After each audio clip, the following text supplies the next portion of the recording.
जय हिंद। जब जब सनातनी वीरों ने जन्म लिया, पृथ्वी पे गर्मी आ गई है। अब मान चलो बरसात हुई है, जन्माष्टमी हुई है, भगवान ने जन्म लिया है, तो अब पृथ्वी में ठंडी थी। अब सनातन का एक स्वरूप जिंदा हो रहा है, रूप जिंदा हो रहा है। पहले सनातन धर्म को जानो और पहचानो आप सभी सनातनियों। जैसे सनातन धर्म को लेकर के छोटी छोटी बातों में लोग गुस्सा करते हैं या बोलते हैं, तो उसको पहले सनातन धर्म को जानना चाहिए। सनातन कोई आकार नहीं है, सनातन एक कोई छोटा सा शब्द नहीं है। सनातन एक परमार्थ है, जैसे आकाश हो गया, पृथ्वी हो गया, जल हो गया, सूर्य हो गया, और यह भगवान की तरफ विशाल है। सनातन स्वार्थ नहीं है, परमार्थ है। सनातन प्रभु भगवान है।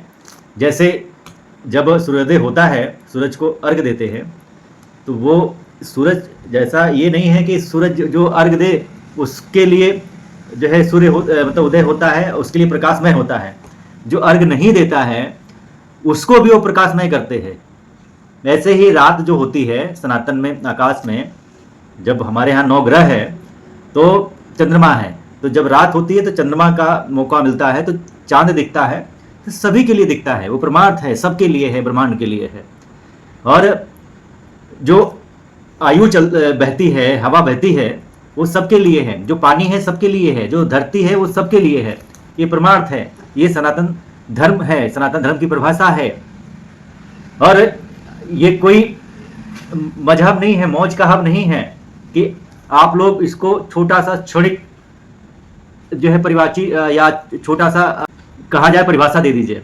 इसका सनातन धर्म की परिभाषा बड़े बड़े लोग नहीं दे पाएंगे, बड़े बड़े बुद्धिजीवी, बड़े बड़े ज्ञानी लोग नहीं दे पाएंगे, क्योंकि सनातन धर्म से ही जो जन्म लिया है वह पंथ या विचारधाराएं जो महापुरुष हुए हैं, चाहे और लोग यहाँ पर क्रूर व्यक्ति जैसे हुए हैं, जैसे मोहम्मद सल्लल्लाहु अलैहि वसल्लम जैसा व्यक्ति क्रूर, तो वो एक भारत की धरती को बर्बाद करने के लिए पैदा हुआ, और वो उसी की विचारधारा काम आ रही है, क्योंकि उसमें लालच ज़्यादा है, उसमें लोभ ज़्यादा है, उसमें आपको जैसे जीवा होती है ना, जीवा में टेस्ट ज़्यादा है, जैसे मांस हो गया, और जैसे इसका टेस्ट चाहे नीचे का टेस्ट जैसे कटवा लेते हैं।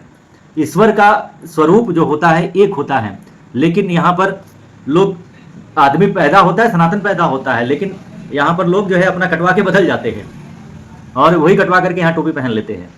तो स्वरूप सबका एक है, नारायण के सभी लोग रूप हैं, सनातन नर ही नारायण है। तो उन्होंने जो पैदा किया, सनातन पैदा किया है, लेकिन विचारधाराएं जो यहाँ की हैं, जो सोच है पंथ वाली और ये मौज का हब वाली, और जैसे बाइबल इशू वाली, जो अभी मात्र 2025 संवत चल रहा है उन लोगों का, और सनातन आदिकाल से, जब से सृष्टि की रचना हुई, हमारे यहाँ जो है ब्राह्मण से ब्रह्मांड है, तो सारे ब्रह्मांड जो चला रहे हैं ब्रह्मा जी, विष्णु जी, महेश जी चला रहे हैं, तो ये सनातन के अंश हैं। और जो विचारधाराएं हैं, चाहे मक्का मदीना में भी हैं, तो वहाँ पे भी शिव जी की पूजा होती है। गुरु शुक्लाचार्य थे, और आप लोगों ने सुना होगा कि जो रावण की बहन थी, रावण की बहन शूर्पणखा, सभी राक्षस मारे जाते हैं, सभी राक्षसों को स्वर्ग प्राप्त हो जाता है भगवान का जब अवतार होता है। चाहे वह कुंभकर्ण हो जो सोए हुए थे जगह, वो भी ईश्वर को पहचान लिए, चाहे वह आपका बाली हो, चाहे आपके जितने भी वनों में राक्षस जो थे, कि मैं फला जो है राक्षस हूँ, सीता माँ को भी बाजू में उठा लिया, तो वो सब राक्षसी थे। और चाहे हमारे भरद्वाज ऋषि, चाहे अगस्त ऋषि, चाहे वो आते थे, खाते थे, पीते थे, विनाश करते थे। तो ये बहुत लंबी कहानी है, सब लोगों ने रामायण देखी होगी, तो ये सब बताने का समय नहीं है। कहने का तात्पर्य ये है कि सनातन एक स्वरूप है, ब्रह्मांड है। और चाहे रावण का वध हुआ, चाहे मेघनाथ का वध हुआ भगवान के हाथों, या जितना भी राक्षस जाति थी, लंका के लोग थे, सबका विनाश हुआ। सब लोग पुरुषार्थ को प्राप्त किए, यानी कि स्वर्ग को प्राप्त करे, और उसमें उन लोगों को नर्क नहीं स्वर्ग प्राप्त हुआ, मुक्ति मिल गई। केवल शूर्पणखा थी, और एक घर का भेदी लंका ढाए वही प्रचलित है, तो विभीषण जी का है। लेकिन उनका भी होगा, अभी कल की अवतार होता है उसमें उनका भी हो जाएगा, क्योंकि उन्होंने राम काज में मदद करी थी। तो उनको बदनाम करने की चीज़ नहीं है, यही मदद करेंगे सुपर्णखा के जो औलाद हैं कि जब कल की अवतार होगा, जो वहाँ मक्का में जो पत्थर मारे जाते हैं शैतानों को, और 786 ईस्वी में ये मजहब पैदा हुआ है। तो इन लोगों का एक दिन तारीख होता है, तो वो दिन तारीख पूरा हो चुका है। केवल ये इन लोगों का आखिरी चल रहा है। जैसे अमेरिका हो गया, अमेरिका भी सपोर्ट कर रहा है। जैसे यहाँ पर आप लोगों ने देखा होगा कि ट्रम्प की बात करी जाए तो वहाँ पे अपने दामाद को वो खुलवा रहे हैं पाकिस्तान में ऑयल की पूरा जो है फैक्ट्री सब कुछ। तो मॉनिटरिंग चल रही है, इसको समझने की चीज़ है। तो सबसे पहले आप लोगों को ये पहचानना और जानना पड़ेगा कि सनातन क्या है, और सनातन से ही लोग बदले हुए हैं। और सनातन में कायर नहीं पैदा होते हैं, ऐसा लूजर पैदा हुए हैं। और जो लूजर थे या जो है लोभी लालची थे, वही विचारधारा पंथ को अपना लिए, और वही जो है सनातन धर्म के लिए आज चैलेंज बने हुए हैं, और वही सनातन धर्म के लिए मुसीबत बने हुए हैं। वही सनातन धर्म को परेशान कर रहे हैं। राक्षस रूपी विचारधारा जो है, भगवान राम का जो कार्य क्षेत्र था पूरे विश्व पे था, पूरे एशिया में था, यूरोप में था, और वहाँ के लोग जब जानने लगे हैं, मानने लगे हैं। लेकिन दुबई में देखिए कि हर चीज़ की आज़ादी है, धर्मांतरण वहाँ पर नहीं होता है, वहाँ पे घुसपैठ नहीं होता है। वहाँ पर ला इलाहा मोहम्मद रसूलुल्लाह के नाम पर या जो है सरतन से जुदा नहीं होता है, कन्हैया लाल जी की तरह या ये कमलेश तिवारी की तरह।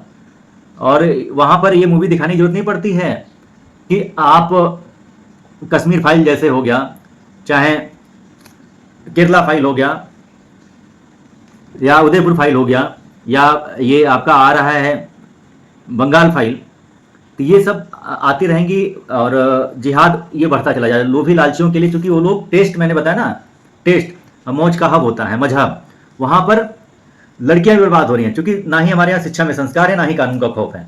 हमारे यहाँ का कानून महाघटिया है, और अदालतों में न्याय बिकता है, बस खरीदने वाला चाहिए। जैसे अभी इसी पे बात मेरे को याद आई कि मान चलिए कि भारत में अलगाववाद है, माओवाद है, आतंकवाद है, नक्सलवाद है, मजहबी उन्माद है, दंगों में जिहाद है, लगभग 500 लोग मरते हैं जमीनी विवाद में और आपके अलगाववाद में। और वही बात करी जाए साल में, और दूसरी तरफ रोड एक्सीडेंट में और जमीन विवाद के कारण 5 लाख लोग मरते हैं हर साल। दुर्भाग्य देखिए, आतंकवाद की चर्चा होती है संसद में या विधानसभा में, अलगाववाद की चर्चा होती है, आतंकवाद की चर्चा होती है, माओवाद की चर्चा होती है, लेकिन रोड एक्सीडेंट और जमीन विवाद का मूल कारण क्या है और समाधान क्या है, उस पर चर्चा नहीं होती है। इसकी तो ना संसद में चर्चा होती है, ना ही विधानसभा में चर्चा होती है। ये साल में जो 5 लाख लोग मर रहे हैं, और दूसरी तरफ रोड एक्सीडेंट में भी लोग मर रहे हैं 5 लाख से अधिक, इसका मूल कारण, और ये घटिया मोटर व्हीकल एक्ट और सिविल प्रोसीजर कोड, तो सिविल प्रोसीजर कोड इसका मूल कारण है, और ये घटिया मोटर व्हीकल एक्ट इसका मूल कारण है। एक्सीडेंट क्यों होता है, जमीन विवाद क्यों होता है, इसका मूल कारण भारत में भ्रष्टाचार, रोड एक्सीडेंट में सड़क में गड्ढा है, उसके अगल बगल नाली नहीं बनवाई जाती है, तारकोल लगाए जाते हैं।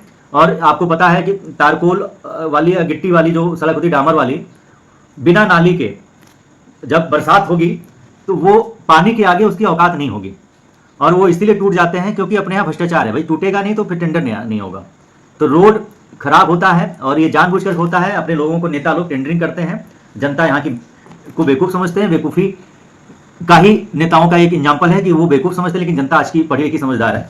तो भ्रष्टाचार के कारण ही ये जो रोड के किनारे नाली दोनों तरफ नहीं बनवाए जाते हैं और डामर रोड बना दी जाती है। डामर रोड बनेगी, बरसात होगी, एक बरसात में खत्म हो जाएगी। बड़ी बड़ी ट्रकें या बड़े बड़े वाहन निकलेंगे तो वो गड्ढा होगा और वहाँ पे पानी टिकेगा, दबेगा। तो घटिया जो हमारे यहाँ कानून व्यवस्था है, घटिया जो है कानून है, इसी वजह से ये सब चीज़ें हो रही हैं।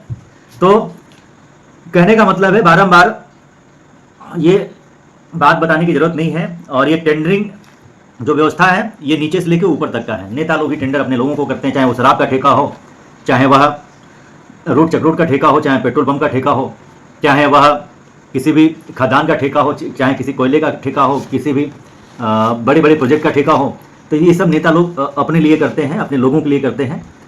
और जब तक ये भ्रष्टाचार रहेगा तो वो पुलिस व्यवस्था में भी भ्रष्टाचार बढ़ता जाएगा। वो चूँकि जब भी घटतौली होती है, मिलावटखोरी होती है, जमाखोरी होती है, या कभी भी आप लोगों ने देखा होगा कि जब अवैध खनन होता है तो गाड़ी निकलती है रात में रोड से, तो ट्रैफिक वाले, बेरियल वाले अपना बेरियल लगा करके अपना जो है कमीशन ले रहे होते हैं, पैसा ले रहे होते हैं। ऐसे वीडियो तमामों वायरल हुए होंगे सोशल मीडिया पे, न्यूज़ पे सब लोगों ने देखा होगा।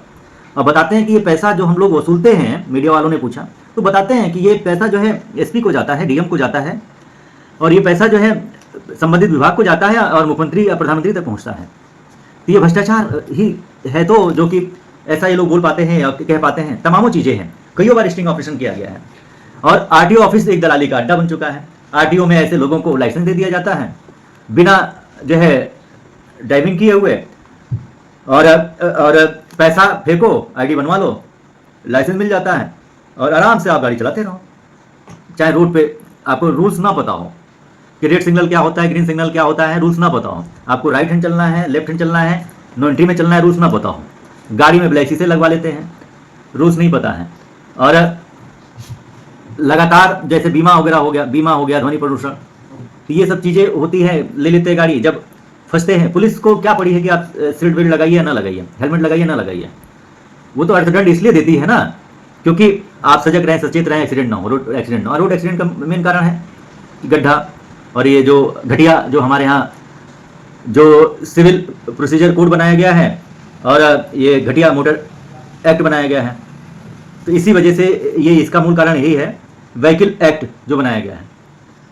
और नितिन गडकरी जी को भी समझना पड़ेगा, बल्कि वो देश के अच्छे लीडर हैं। भाजपा की बात करी जाए या गुड गवर्नेंस की बात करी जाए, उनसे अच्छा कोई लीडर नहीं है, और बहुत ही अच्छे लीडर हैं। बस उनको सही जगह सही चीज़ें नहीं मिल पा रही है। बाकी तो वो परिवहन मंत्री ही हैं, लेकिन बहुत अच्छे मिनिस्टर हैं। सनातन धर्म लोगों की बनाने की सोचता है, बिगाड़ने की नहीं सोचता है। जय श्री राम, जय हिंद, वंदे मातरम।